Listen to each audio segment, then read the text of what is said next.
Olá, queridos, eu sou o Padre Rodrigo Carneiro, esse é o nosso canal Atraídos pela Palavra de Deus.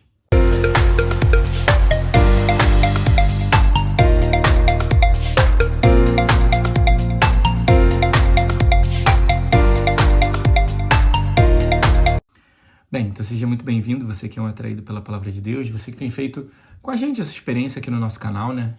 Caminhado com a gente. Deus seja louvado pela sua vida, né? Pela experiência que você, de alguma maneira, tem feito com a Palavra de Deus. Bem, a gente continua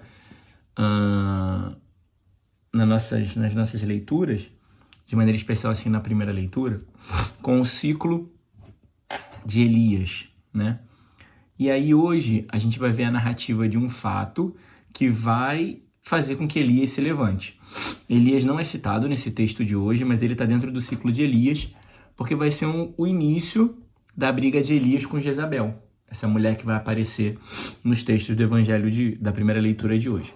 Bem, então a gente vai ver o episódio da vinha de Nabote.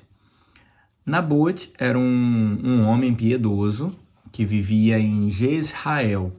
A palavra Jezrael significa Deus semeia, ou seja, semente de Deus, os frutos que são colhidos a partir da semeadura de Deus. E esse texto, ele fala da oposição de Jezrael para Jezabel. A tradução que a gente tem de Jezabel, mais própria, seria Jezbaal, o nome dessa mulher, Jezbaal. Que Jezbaal significa o Baal, o ídolo, né, é exaltado. Então, a gente tem uma oposição entre aquilo que Deus semeia com a exaltação de Baal. Nabote, de Jezrael, recebe a proposta de Acabe, que é o esposo de Jezabel, que era um homem egocêntrico, mas também muito mimado. Ele cismou que ele queria a vinha de Nabote para fazer uma horta. E Nabote disse que não ia dar porque a vinha pertencia aos pais dele e ele não ia abrir mão porque era uma forma dele honrar os seus pais. E quem honra os seus pais cumpre o mandamento, então também está honrando a Deus. Então Nabote era um homem extremamente temente a Deus, que queria honrar os seus pais para também, de alguma maneira, honrar a Deus. Então Acabe fica muito revoltado, vai para sua casa chorar de cara virada para a parede. Porque ele era um homem imaturo, que não sabia receber não e tampouco resolver os seus próprios problemas. Então ele vai deitar na cama para chorar. Que é uma coisa que acontece muito com a gente. A gente não sabe receber não sabe enfrentar as dificuldades da vida e quer chorar, fazer pirraça, quer bater de frente, quer brigar. Mas tem algumas coisas na vida que a gente precisa somente aceitar. Não é para mim, não foi possível, ok. Acabe podia ter só aceitado. Ele era o rei ali, ele podia ter escolhido... Então, ele podia ter escolhido outro lugar, outra... Então, ele não... Sabe? Mas ele queria aquela vinha, então ele estava obstinado e queria fazer a vontade dele. E como a vontade dele não foi satisfeita, ele ficou revoltado.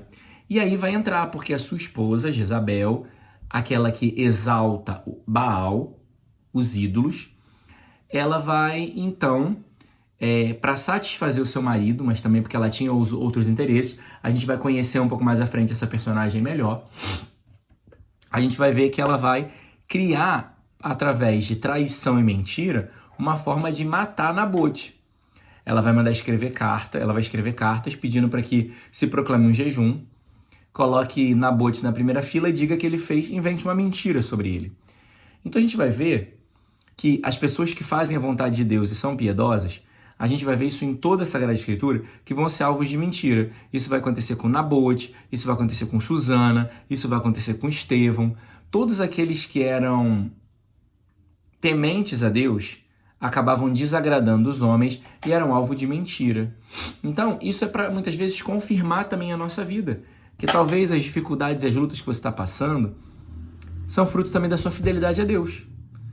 Não é porque Deus te abandonou ou te castigou, mas é porque você está incomodando o mundo. Você está incomodando as pessoas pela sua vida, pelo seu testemunho, e elas vão tentar contra você.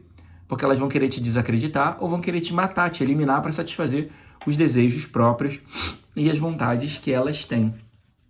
Só que é muito interessante, porque o Evangelho vai trazer uma resposta pra gente, que o dito popular diz, olho por olho, dente por dente. Ou seja, fez com você, faz pior com o outro, faz igual com o outro. Mas nosso Senhor vai ensinar que, independente do que façam com você, você deve agir com misericórdia e generosidade. Não deve buscar devolver na mesma moeda, não deve buscar bater de frente ou brigar. Porque as injustiças cometidas contra nós, elas vão ser acertadas com Deus. Só Deus é justo e só Ele tem o parâmetro para acertar todas as contas. Então aquilo que for feito contra você vai ser acertado com Deus. Então a gente não precisa e não tem que ficar, tipo, sabe, querendo retribuir, devolver ou fazer a mesma coisa que fazem com a gente. Nós precisamos renovar a nossa confiança em Deus e entender que Ele faz, Ele realiza todas as coisas. Então eu não tenho que me preocupar, mas a minha vida está nas mãos do Senhor e Ele realiza e opera todas as coisas.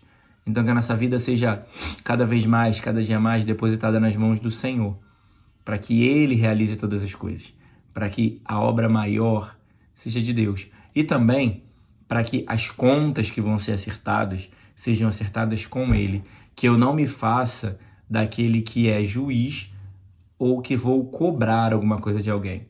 Eu faço por generosidade sem cobrar, sem esperar nada em troca. Somente entrego, oferto, como Ele mesmo fez na cruz, né? Ele se entregou na cruz por cada um de nós, por pura generosidade e amor, e não cobrou nada e não exigiu nada de nós. Então que a nossa vida também seja assim. Vamos receber, às vezes, sofrimentos, vamos receber mentiras e calúnias, mas não fazemos o mesmo com os outros. Oferecemos tudo no altar do Senhor, porque isso também é uma maneira de nos assemelharmos a Ele. E quem se assemelha a Ele, chega ao céu. Louvado seja nosso Senhor Jesus Cristo, para sempre seja louvado.